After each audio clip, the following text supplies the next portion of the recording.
예수님을 믿고 나면 한번 생각해 보는 것이 하나님을 볼 수 없을까 하는 생각입니다. 하나님을 가장 가까이서 만난 사람이 바로 모세인데요.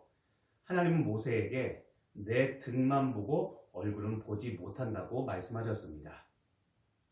이 말씀은 진짜 하나님의 얼굴을 보지 못한다는 것보다는 숨겨진 의미가 무엇인가 우리가 봐야 됩니다. 이 말씀의 의미는 부분적인 은혜만으로도 하나님을 믿고 세상을 살아나가는데 부족함이 없다는 뜻입니다. 그런데 모세의 이야기를 담고 있는 출애굽기나 민수기, 신명기에는 이런 말씀과 다르게 하나님께서 모세와 대면하여 말씀하셨다는 기록도 있습니다. 하나님께서 모세를 가깝게 두시며 깊은 교제와 둘 사이에 사귐이 있었다는 것인데요. 하나님과의 친밀함을 말하는 겁니다. 우리가 주목할 것은 모세도 하나님의 얼굴을 못 봤지만 주의 일을 하면서 사명을 이룬 데는 아무런 문제가 없었다는 것입니다. 이것이 하나님과의 친밀함의 능력입니다. 영이신 하나님은 우리의 육체로 감지되지는 않습니다. 하나님은 눈에 보이거나 손에 잡히지 않습니다. 영이신 하나님은 우리의 오감만으로는 감지되지 않는 초월적인 분이십니다. 그래서 안 계신 것 같고 또 멀리 계신 것 같이 느껴지지만 실제로는 가깝게 계시는 분이 우리가 믿는 하나님이십니다.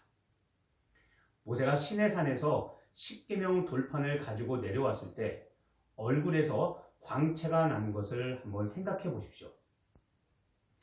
보이지 않는 하나님과 친밀한 관계를 갖고 사는 사람들은 하나님의 빛, 영광의 빛을 비추며 삽니다. 모세의 얼굴에서 발산된 이 빛은 하나님과 사귐을 가지는 사람이라면 누구에게나 나타나는 일입니다. 특별한 사람에게만 나타나는 능력이 아니라 하나님과 사귐이 있는 사람이라면 모든 그리스도인에게 일어날 수 있는 일이 바로 빛, 얼굴에 하나님의 영광이 나타나는 겁니다.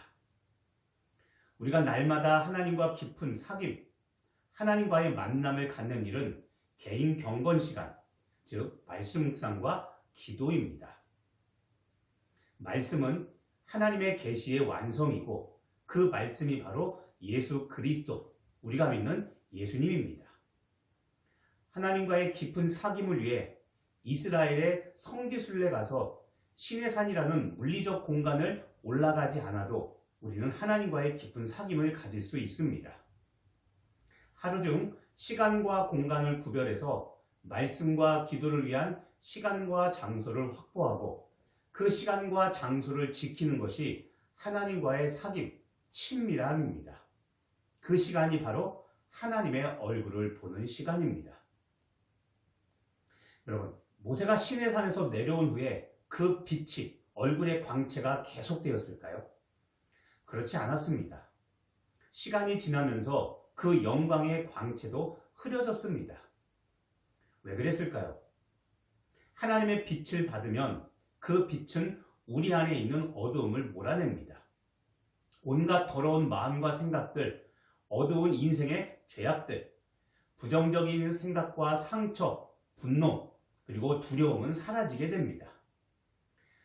하지만 이런 더러운 것들이 내 마음에 자리 잡도록 방치한다면 그 하나님의 영광의 빛은 발산되지 못하게 됩니다.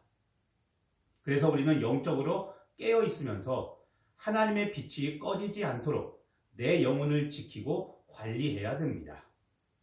말씀과 기도로 항상 깨어 있어서 영광의 빛이 사그러지지 않도록 우리는 그렇게 내 영혼을 관리해야 됩니다.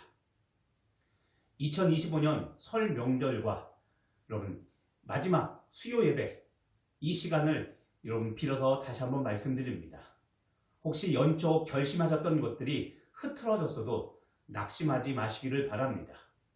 계속 믿음으로 전진하시며 하나님의 영광의 빛이 꺼지지 않도록 말씀과 기도에 힘쓰시고, 그리고 그 말씀과 기도를 통해 하나님과의 친밀함이 계속되는 우리 강릉 성결교회 성도님들 되시기를 예수님의 이름으로 간절히 축복하며 기도합니다.